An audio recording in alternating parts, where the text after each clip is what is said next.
आदाब दोस्तों, मैं परवेज़ अहमद। आप देख रहे हैं आरटी क्राइम न्यूज़। आज बालनगर डीसीपी ऑफिस में डीसीपी एन कोटी रेड्डी ने प्रेस मीट करते हुए बताया है कि जिरमेटला पुलिस ने 15 लोगों को गिरफ्तार किया है। ये लोग कुछ दिन पहले एलएन बार गाजुल रामाराम के पास हुई लड़ाई में शामिल थे। पुलिस ने इनके पास से 3 कारें, एक बिना लाइसेंस की गन और 84 बुलेट्स भी बरामद कर लिया है। आइए देखते हैं आरटी क्राइम न्यूज़ की एक खास रिपोर्ट। పోలీస్ స్టేషన్ పరిధిలో ఉన్నటువంటి ఎల్ఎన్ బార్ దగ్గర బార్ రెస్టారెంట్ దగ్గర జరిగినటువంటి గొడవలో దాదాపు 15 మంది నేరస్తుల్ని అదుపులోకి తీసుకొని ఈరోజు వాళ్ళని రిమాండ్ పంపించడం జరుగుతుంది.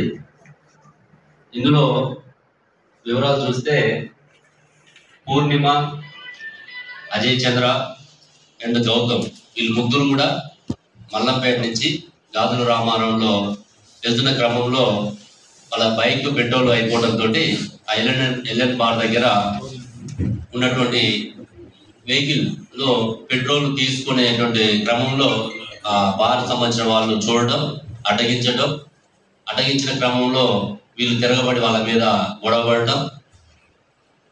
ఈ గొడవ జరుగుతున్న ప్రాసెస్ లో ఈ పూర్ణిమ అంతకుముందే పరిచయం ఉన్నటువంటి నరేష్ కి, శివకి ఫోన్ చేయడం, వాళ్ళు ఉట్టిన కార్ వెహికల్, బెలెనో వెహికల్ తీసుకొని వాళ్ళ ఫ్రెండ్స్ అందరినీ తీసుకొని అక్కడికి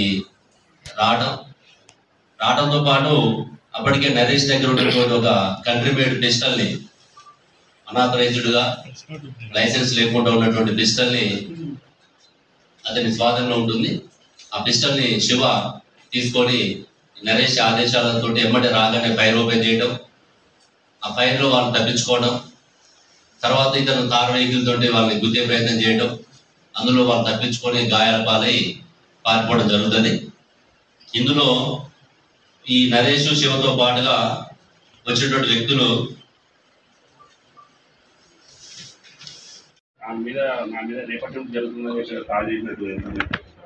అంటే ఇక్కడ గొడవ జరుగుతుంది కదా. యాక్చువల్ గా 2 ఇన్సిడెంట్ కూడా చిన్న ఇన్సిడెంట్. యాక్చువల్ గా 2 సందర్భాల్లో కూడా వీళ్ళే తప్పు చేశారు. ఆడ పెట్రోల్ అయిపోతే ఆ దొంగతనంగా బైక్ పెట్రోల్ తీసుకోవడం ఒక పొరపాటు అయితే, ఆ చిన్న ఇన్సిడెంట్ వాళ్ళు అక్కడ మాట్లాడేది సర్జీ పంపొచ్చు.